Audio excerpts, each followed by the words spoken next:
আসসালামু আলাইকুম ভিউয়ার, আজকে আমরা আপনাদের কাছে নিয়ে আসলাম আরেকটি নতুন আনবক্সিং ভিডিও।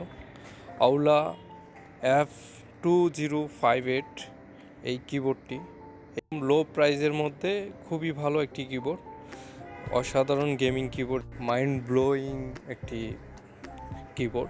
কিবোর্ডটির মধ্যে কিছু ফিচার আছে যেগুলো আপনারা দেখবেন। আস্তে আস্তে আনবক্সিং করতে করতে আমরা বলে দিব কি কি ফিচার থাকবে এটার মধ্যে। তো চলুন শুরু করা যাক, কথা না বাড়িয়ে। বক্সটি খুবই সুন্দর, বক্সের বাহিরের অংশটা অনেক গর্জিয়াস, বক্সের আউটলুকিংটা খুবই গর্জিয়াস একটি আউটলুকিং। এটির পিছনে আপনারা দেখতে পাচ্ছেন অনেকগুলো ভাষায় তাদের কি ফিচারগুলো লেখা আছে। F2058 বেসিক্যালি আপনারা যারা কম প্রাইজের মধ্যে গেমিং কিবোর্ড চান তাদের জন্য এই কিবোর্ডটি মেকানিক্যাল কিবোর্ড। আউলা ব্র্যান্ডটি বাংলাদেশের জন্য একটা নতুন ব্র্যান্ড। কিবোর্ডের বাহিরের লুকিংটা যেরকম দেখতে, ভিতরের লুকিংটা কেমন হবে আমরা তাই দেখব।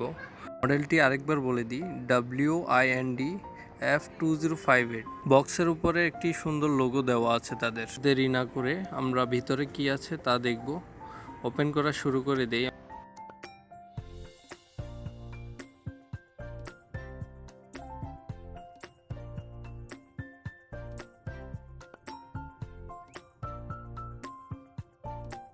আমরা ওপেন করি, প্রথমে আমরা যেটা দেখতে পাই, কিবোর্ডটি খুবই সুন্দরভাবে র্যাপিং করা, ভিতরে একটা নরম কুসুম দিয়ে মোড়ানো।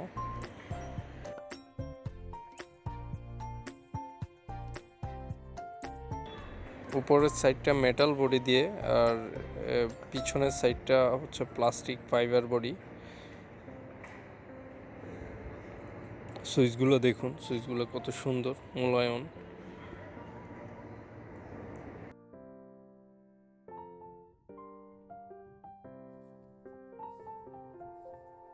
ভিতরে কি কি আছে দেখি আমরা। ভিতরে একটি হচ্ছে রিচ প্যাড পেলাম, এটা কিন্তু খুবই অসাধারণ একটি রিচ প্যাড। এটি ম্যাগনেটিক রিচ প্যাড, এটি যেটি ম্যাগনেট দ্বারা কিবোর্ডের সাথে সংযুক্ত থাকবে, আলাদা হয়ে যাবে না।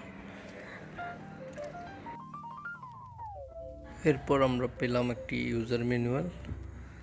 এখানে কয়েকটি ভাষায় কিবোর্ডটি ইউজ কিভাবে করবেন তা দেওয়া আছে।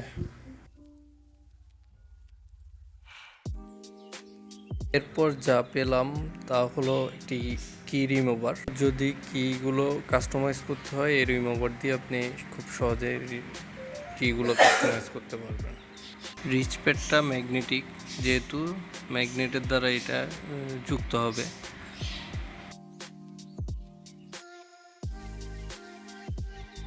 এখন আমরা কিগুলো